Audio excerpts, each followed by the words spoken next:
Drop the name of your city in the comments below, and stay with me all the way to the end, because this one is going to stay with you. The morning Harriet Voss arrived in Pinewood Creek, Alberta, the sky was the color of old pewter, and the wind came down off the foothills like it had a grudge. She had one trunk, one carpet bag, and a letter she'd read so many times the fold lines had gone soft. The letter said that a man named Owen Crale needed a housekeeper for his property north of town.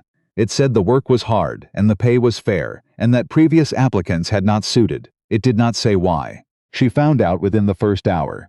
The man who met her at the end of the drive was not what she had imagined.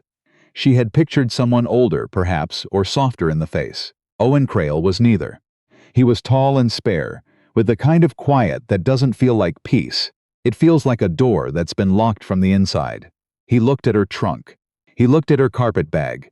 He looked at her face for exactly 2 seconds, and then turned and walked back toward the house without saying a word. She followed him, because she had nowhere else to go. That was how it began, not with a handshake, not with a "how do you do," with a man walking away and a woman deciding, for reasons she couldn't entirely explain, to walk after him. Harriet had come from a small town outside of Lethbridge, the youngest of 4 girls in a family that had more opinions than money. Her father had died the previous winter, her mother the spring before that, and her sisters had their own households and their own worries, and there was nothing unkind in the way they'd said, quietly and separately, that Harriet needed to find her own situation. She was 26 years old, capable and stubborn, in the way that women who've spent years being underestimated tend to become stubborn. Not loudly, but with a kind of settled certainty that other people sometimes mistook for coldness. She had answered 3 advertisements before Owen Crale's. The first had turned out to be a man who wanted a wife more than a housekeeper, and made that clear on the second day. The second had been a household with 7 children under the age of 10, which Harriet had lasted 3 weeks in before her nerves gave out. The third had simply been dishonest about the wages. Owen Crale's advertisement had said nothing charming or persuasive. It had said what the work was, what the pay was, and that the position was immediate. She had appreciated the plainness of it. She'd thought it said something good about the man. She revised that opinion several times in the first week. He did not eat meals with her. He left a list of what he needed done each morning, written in a hand so precise it looked like it had been ruled, and he expected the work done without being spoken to about it. He had a ranch hand named Prentice, mid-40s, weathered, with a sense of humor so dry you could strike a match on it, and a barn cat named Chester, who was the most sociable creature on the property. Owen Crale himself was somewhere between the two in terms of warmth, and closer to the barn cat than he might have liked to admit. He wasn't unkind. That was the thing that kept Harriet from packing her trunk again in the first month. He wasn't unkind, he was just absent. Present in body, and absent in every other way. He moved through his own house like a man who'd made a decision a long time ago not to be attached to anything in it. She didn't ask about it. She had learned, early in life, that people carry their quiet for a reason, and that prying at it rarely helped. She did her work. She kept the kitchen clean and the larder stocked, and she mended what needed mending, and she didn't chatter at him over meals. She eventually started leaving outside the door of his study, because it was clear he preferred it that way. She learned the rhythms of the place. When the water pump froze, which floorboard needed stepping around, that Chester expected to be let in precisely at dusk, and became deeply aggrieved if he was not. And she planted a garden. She hadn't asked permission. There was a patch of ground along the south side of the house that was going to waste, and she had seeds she'd carried from her mother's garden, wrapped in a handkerchief, at the bottom of her carpet bag. She dug up the ground in the last cold days of April, and she planted them, and she didn't mention it to Owen Crale, and he didn't mention it to her, though she noticed once, from the corner of her eye, that he had stopped at the window and looked at the turned earth for a long moment before moving on. It was Prentice who told her, eventually, about the first housekeeper. They were in the barn on a wet Tuesday morning in May, Prentice oiling tack, and Harriet looking for a bucket she'd misplaced. And he told her in the same offhand way he said most things, like he was commenting on the weather. "There was a woman named Dorothea before you," he said. "Come out from Red Deer. Lasted about 6 weeks. Before her it was a Mrs. Pelton, who was here nearly 3 months, which is a record since the Dunnings left. Harriet didn't ask who the Dunnings were. She found her bucket. She stood up and said, "Why did they leave?" Prentice looked at her for a moment. "He's not an easy man," he said. "I'd noticed." "Not cruel," Prentice said carefully. "Just." He stopped. Seemed to be choosing something. "He used to be different," he finally said. "Before. Some people are different before." He didn't say before what, and Harriet didn't ask.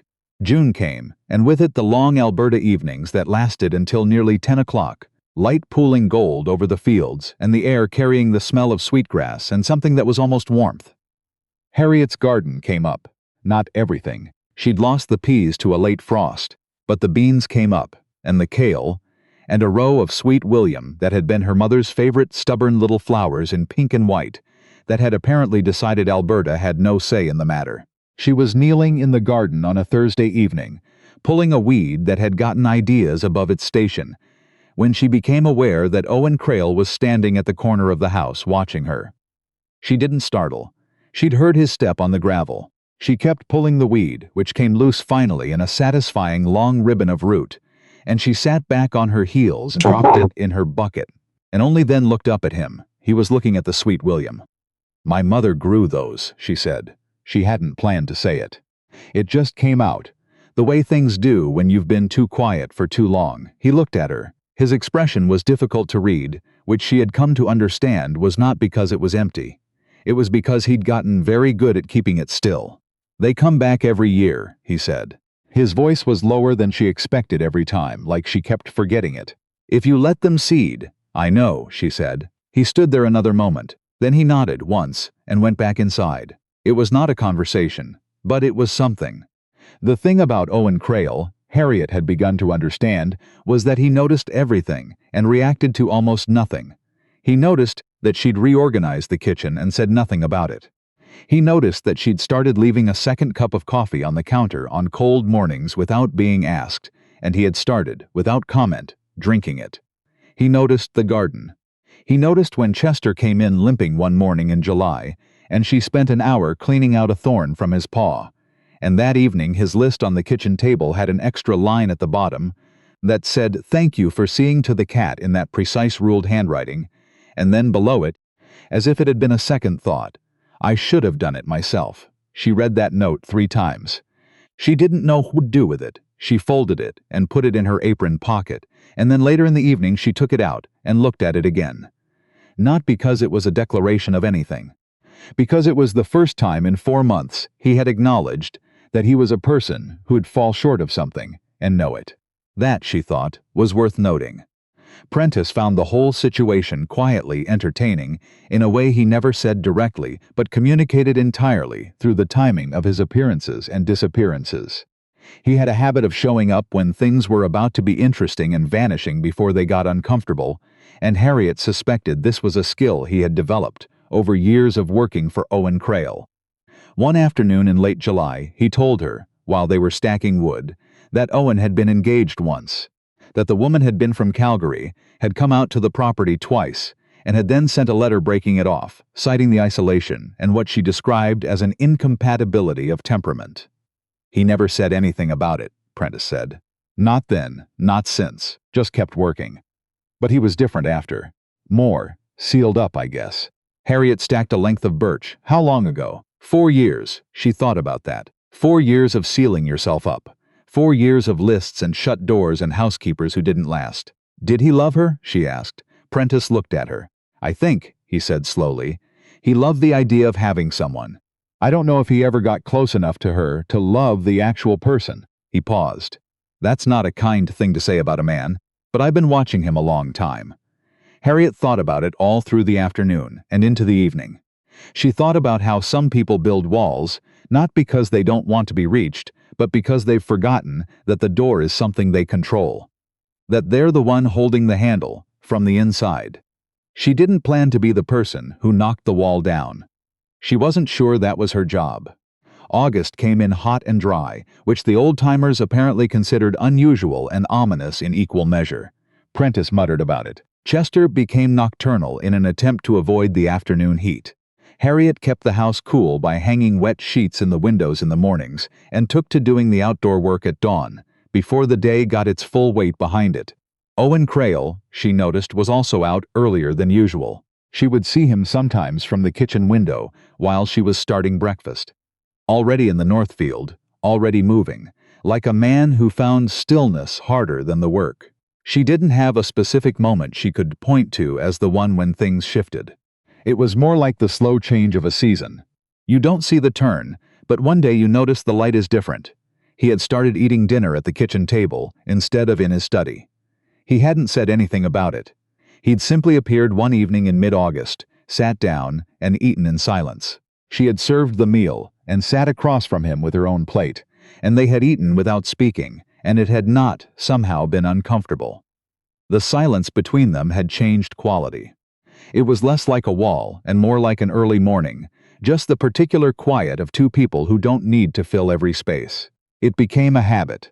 He sat across from her every evening. Sometimes one of them said something small, the weather, the state of the north fence, whether Chester had been inside yet. Sometimes they didn't say anything. She found, over time, that she could read things in his face that his voice didn't carry. The way his jaw eased slightly when the meal was something he'd had before. The way he looked at the window when something was troubling him, as if distance could give him perspective on it. One evening in late August he said, without looking up from his plate, "Why did you plant the sweet William?" She had been cutting a piece of bread. She set the knife down, "Because they were my mother's. And because I didn't know if I'd be here long enough to see them bloom, so I wanted to do something that might last." He was quiet for a moment. "Did you think you wouldn't be here long?" She looked at him.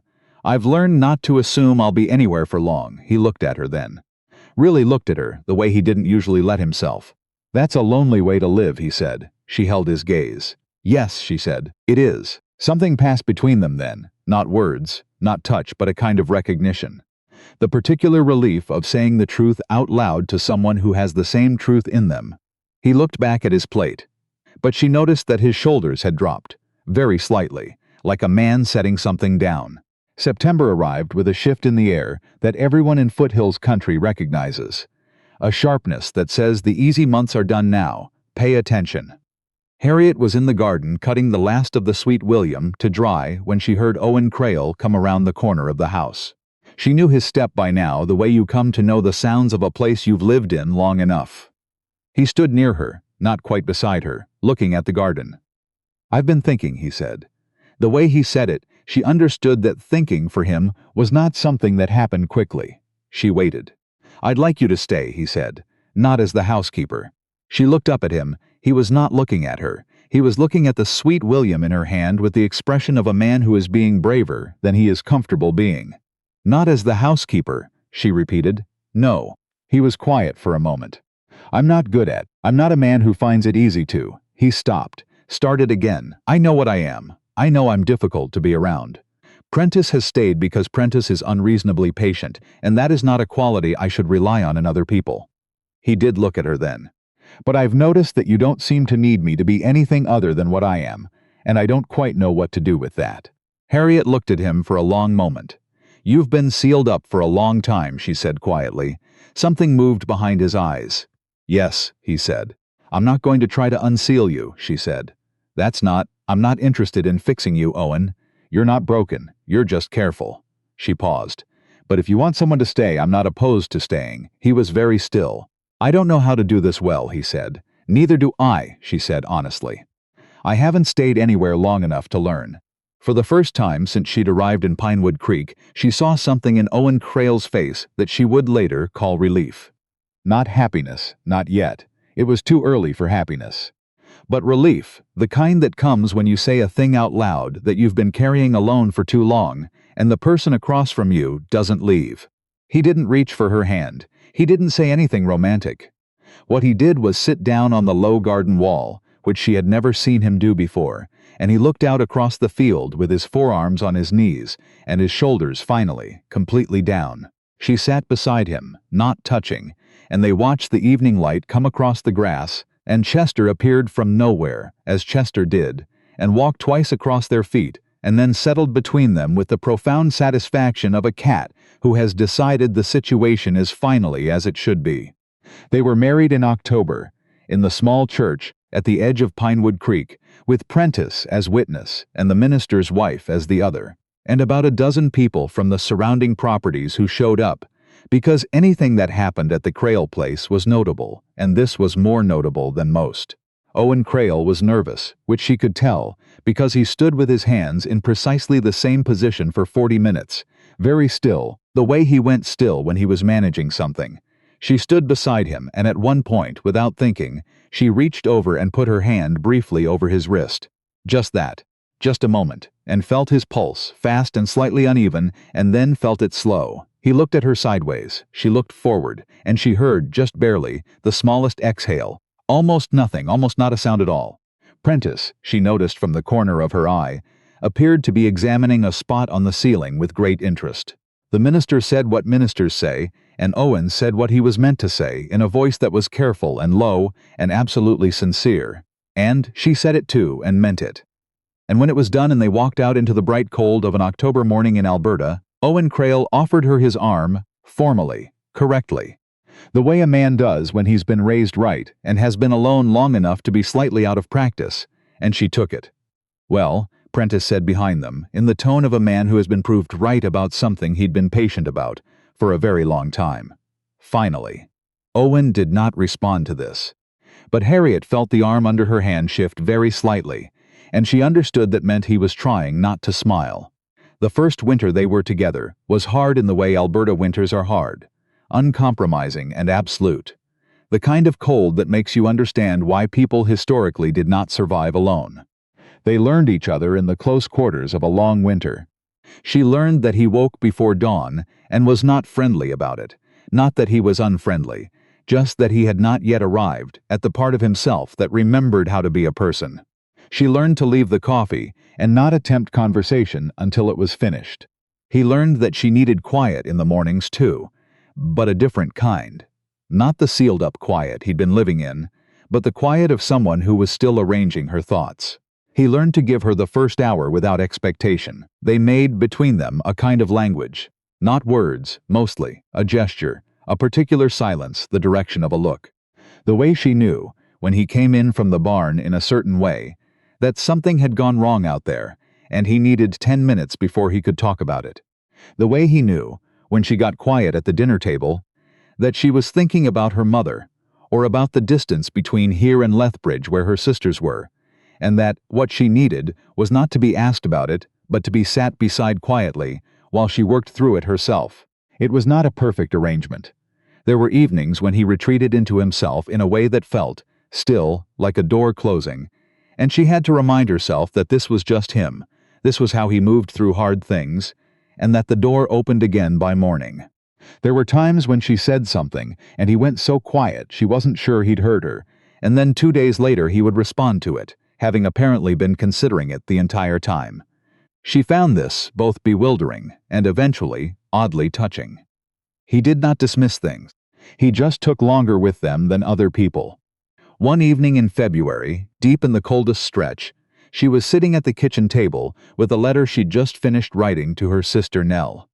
Owen came in from outside, stood by the stove to warm his hands, and said without turning around, "What are you writing?" "A letter to Nell," she said. He was quiet for a moment, hands still extended toward the warmth. "Does she know you're happy?" he said. And then, as if he was correcting a presumption, "Are you happy?" She set down her pen. She considered the question the way it deserved to be considered, the way he would want her to consider it, without the automatic yes that people say before they've thought about it. "Yes," she said. "I think I am. Differently than I expected to be. But yes." He nodded, once, still not turning around, but she could see, in the line of his back, something that had released. "Good," he said. Just that. She picked up her pen and wrote to Nell, "I think this is going to be all right. Better than all right, actually. I'll explain more when I see you. It's the kind of thing that doesn't quite fit in a letter, but I wanted you to know. Spring came the way it always does in Alberta. Not gently, not all at once, but in fits and starts. One warm day followed by a week of reminders that the cold isn't done with you yet. And then, finally, genuinely, the thaw. The ground giving up its frost, and the light coming back at an angle that meant it. Harriet was in the garden at the end of April, turning the earth again, preparing it for the new season. Her mother's sweet William had seeded itself, exactly as Owen had said it would, and there were small green shoots coming up along the south wall of the house, stubborn and reliable, already deciding that this was where they lived now. She heard Owen's step behind her and didn't look up. "They came back," she said. "They do," he said. He was quiet for a moment. "I wasn't sure the first year, when you planted them, whether you'd still be here to see them." She sat back on her heels, looked at him. He was looking at the small green shoots with an expression that had, in it, something careful and open, the face of a man who has decided that being seen is less frightening than being alone. "I'm still here," she said. He looked at her. And then he did something she had not expected, even now. He reached down and offered her his hand, not to help her up, just to hold. She took it. "I know," he said quietly. "That's what I mean." They stood there in the morning light, her hand in his, the small green shoots coming up along the wall of the house that was theirs now, both of them. Chester wound between their ankles with the self-satisfied air of a cat who had never doubted this outcome. Prentice appeared at the corner of the barn, looked at them, looked away with great dignity, and walked in the other direction. And the light came down gold across the field, the way it does on the days that stay with you. The ones you come back to later, when you need to remember that things can go right, that some people are worth the waiting, that the door, sometimes, was never really locked. It just needed the right person to stand quietly on the other side, long enough for the man inside to remember that he was the one holding the handle.